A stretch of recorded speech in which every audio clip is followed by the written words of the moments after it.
Salam selamat pagi Bapak Ibu jemaat yang dikasihi oleh Tuhan. Shalom, selamat pagi Ibu Bapak, saudara-saudara yang diberkati Tuhan. Kita berdoa. Shalom, selamat pagi jemaat yang dikasihi oleh Tuhan Yesus Kristus.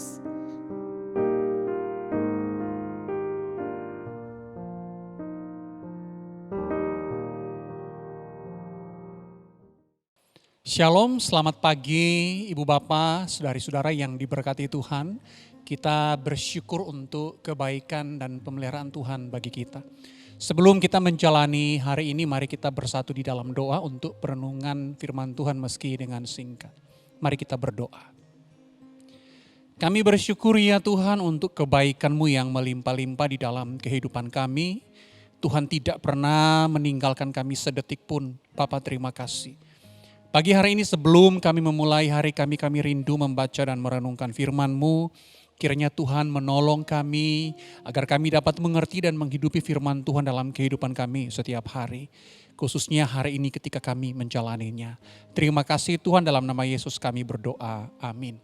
Mari saudara-saudara kita membuka firman Tuhan dalam 1 Samuel pasalnya yang keempat. Ayat 10 sampai dengan ayatnya yang ke-11. Sekali lagi 1 Samuel pasal 4 ayat 10 sampai dengan ayatnya yang ke-11 saya bacakan buat kita semua. Lalu berperanglah orang Filistin sehingga orang Israel terpukul kalah. Mereka melarikan diri masing-masing ke kemahnya. Amatlah besar kekalahan itu, dari pihak Israel gugur 30.000 orang pasukan berjalan kaki. Lagi pula tabut Allah dirampas dan kedua anak Eli, Hofni dan Pinehas tewas.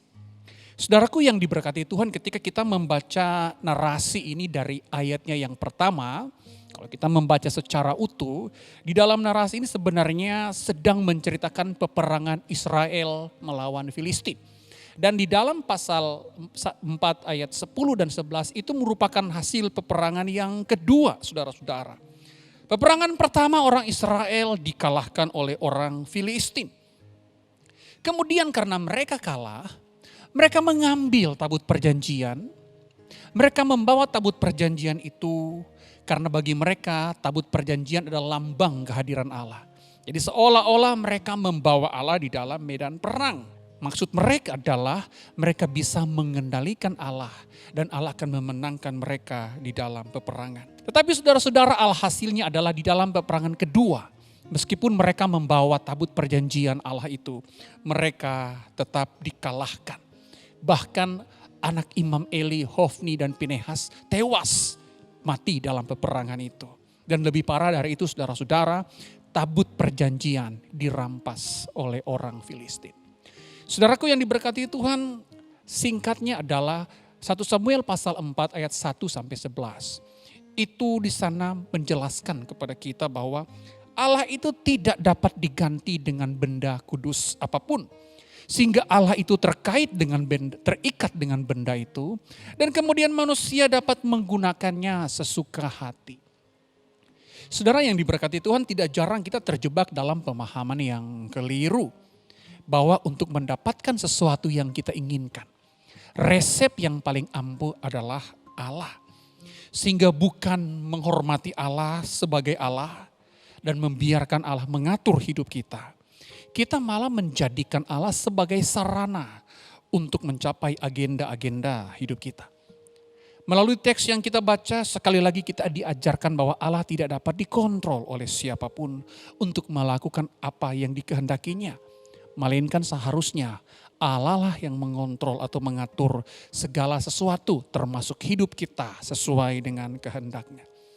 Dalam teks yang kita baca ketika Israel maju berperang, mereka tidak mencari Allah. Yang mereka cari adalah tabut perjanjian. Mereka berpikir bahwa yang paling penting adalah tabut perjanjian.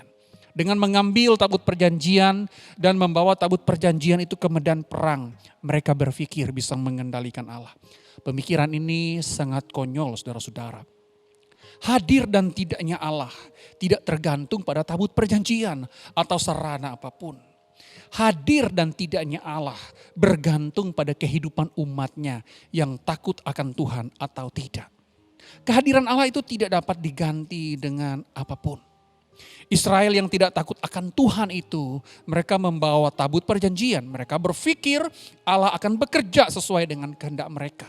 Tetapi tidak, malah tabut perjanjian dirampas oleh bangsa kafir.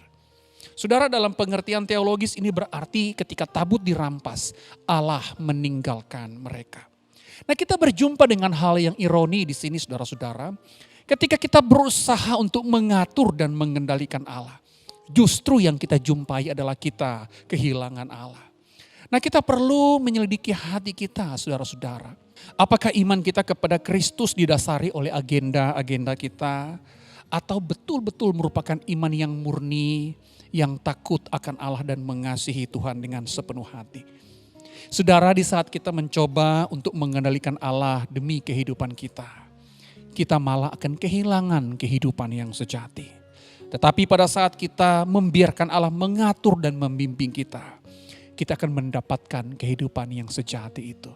Karena itu saudara-saudara, mari kita mampu membedakan antara memanfaatkan Allah dan takut akan Allah. Kiranya hidup kita adalah hidup yang takut akan Tuhan, mengasihi Dia dengan setulus hati kita, pikiran kita, dan kekuatan kita. Amin. Mari kita berdoa. Tuhan, kiranya Engkau terus menyelidiki dan memurnikan hati kami ketika iman kami diarahkan kepada Engkau tidak didasari oleh agenda atau kepentingan kami, namun didasari oleh kecintaan kami, hormat kami kepada Engkau Allah yang besar dan yang mengasihi kami. Tuhan, ajarlah kami ketika kami menjalani hari ini, Engkau membimbing kami, Engkau memberikan kami hati yang takut akan Engkau. Sehingga hari yang kami jalani adalah hari yang dipimpin oleh Engkau saja. Terima kasih Tuhan, di dalam nama Yesus kami berdoa. Amin.